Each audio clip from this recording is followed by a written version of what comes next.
This week on Africa Journal. We need to realize the fact that Somalia is going to conduct one person, one vote into 2020 for the first time. A step to free and fair elections in Somalia. Training. I believe that being multilingual or plurilingual for that matter is so important to being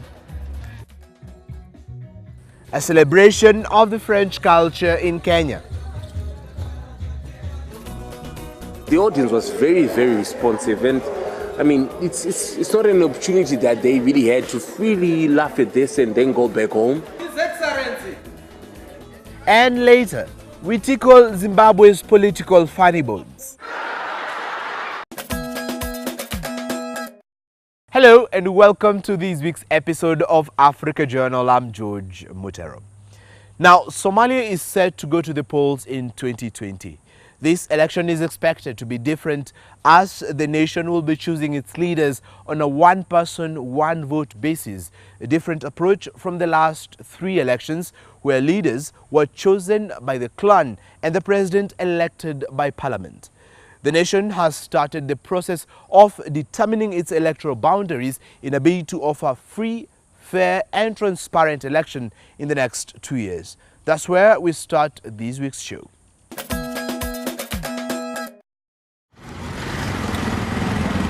History is yet to be made in Somalia. Come the next general elections in 2020, the people of Somalia will go to the polls to elect a president of their choice.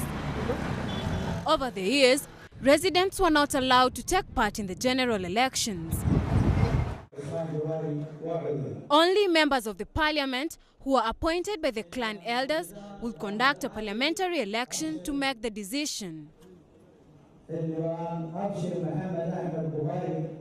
Similar plans to conduct a full election in 2016-2017 involving all citizens were scrapped off due to security concerns relating to the civil war.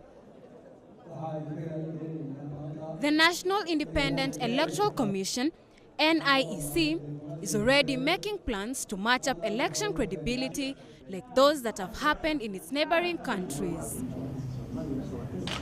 The training of electoral boundary delimitation is closely linked to understanding electoral systems.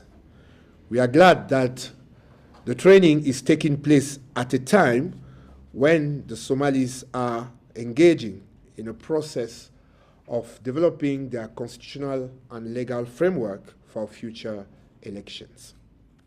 For any country, the process of electoral boundary delimitation is complex and demands an inclusive participatory process in order to be successful.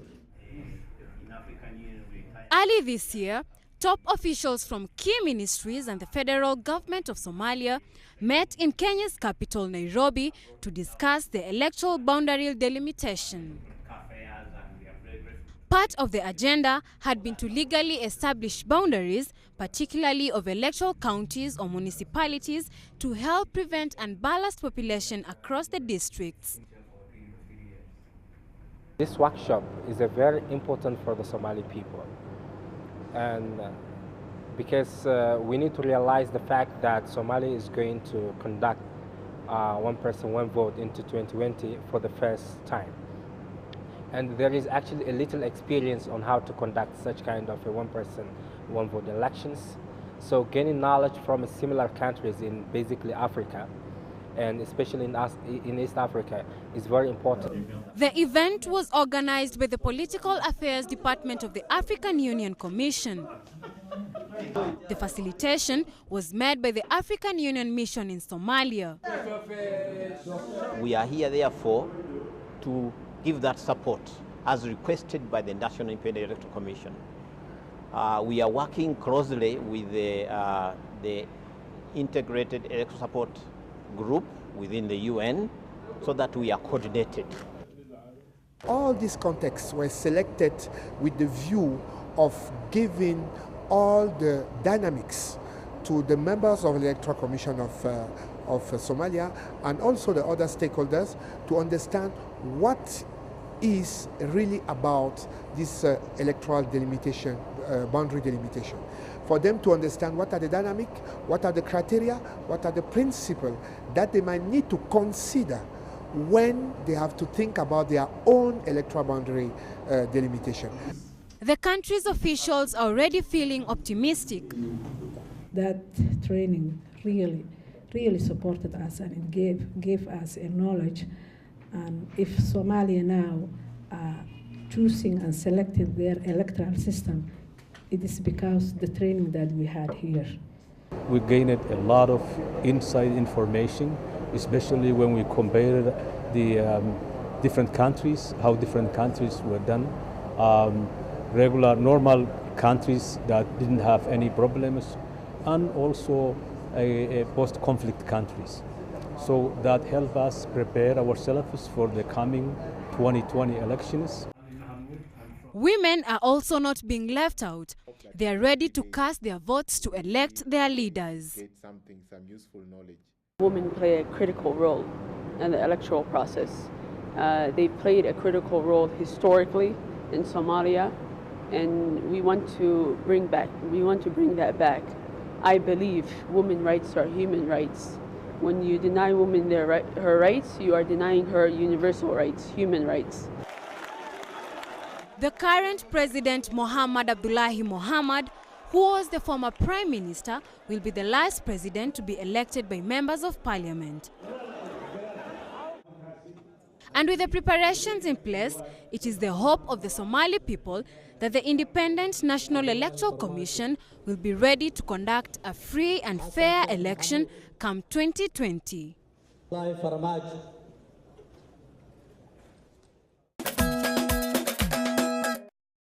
From politics to cross-border culture, every year French speakers from around the world gather to celebrate and promote their identity, culture and traditions. Over the years, the celebrations have expanded from French-speaking nations to non-French-speaking nations like Kenya. Details in our next story.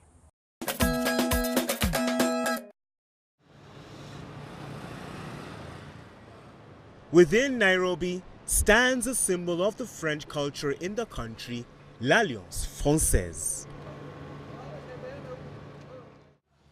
While Kenya is not a French-speaking nation, she houses a good number of French speakers and students. 37-year-old Paul Kideo is a student at the Alliance Française. He has been studying French here for the last 3 years. French is one of the richest languages in terms of culture, especially, and that's why we have over 220 million people speaking the language the world over. The French language is also a language of diplomacy. It is a language of the United Nations, I can say so. And at the same time, it's a language of art and culture. French also opens horizons, especially for people who want to study further their studies. And it can also help you learn another foreign language. Timothy Ombachi is a French teacher. He explains the importance of the language for the students. Kenya is becoming more open to the world. Many French-speaking enterprises want to invest in Africa. The opportunities are many, and I think it will be good for our students to leverage on this and take advantage of that. And another reason why I believe the study of French is important, I believe that being multilingual or plurilingual for that matter is so important to being what they call a global citizen. Every year, Francophone nations and international French speakers come together to celebrate their identity. The International French Day was created in 1988 to celebrate the signing of the Niamey Convention of the International Organization of la Francophonie. This is similar to the Commonwealth, an organization of countries colonized by England. The French Day is marked every year on the 20th of March. The event is now celebrated in various countries around the world, including Kenya. Francophonie has been acting in Kenya for so many years, about 10 years. I think the creation of the Committee for Francophonie is about 10 years old. Despite the day being filled with fanfare, Madame Pauline Moto, a project officer for linguistic and university cooperation, believes that the rendezvous is not all about games and dances, but serious matters too. The purpose of the committee itself is to raise funds for humanitarian projects aimed towards education and towards the French language. Various French corporations take part in organizing the International French Day. They participate in various activities such as games, shows, dance, songs, and others. This year, the trend was no different. We had different schools and institutions coming for performance, universities, high schools, primary school, and even nursery schools from the embassy. That was the vice chancellor of Catholic University of East Africa. And at the end of the day, the objective is to share in the richness and the diversity of the French language. Personally, I'm celebrating the French language this day with the French audience, the French people. It's like a village where everyone is speaking French, and in Kenya it's not a Francophonie country, but this is a place where you can get all that in one place. But it's not just a treat for French speakers in Kenya. Delegates from neighboring countries grace the annual event as they indulge in a blend of African and French cultures. Ntwari Rubera is the leader of the Rwandese traditional dance team known as the Roses Dance Group. When you see how girls move with their hands, sometimes they signify it represents cow horns, and sometimes it's the feathers of a dove. Diane represented her country, the Democratic Republic of Congo. With this photo gallery, she focuses on female inclusivity.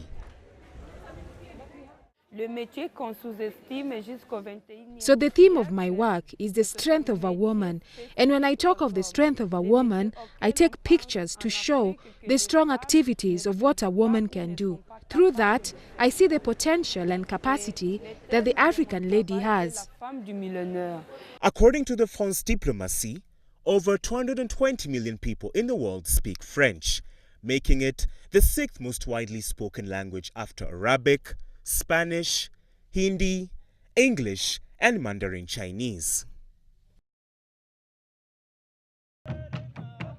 As African nations continue to dance and play in the Francophone tunes, relations are created with a new sense of sundry belonging.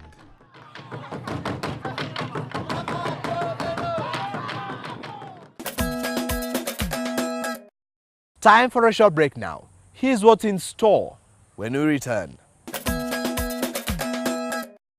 Our clientele in Europe, specifically England, are looking for a much more softer fabric. Gambian fashion goes to London and beyond.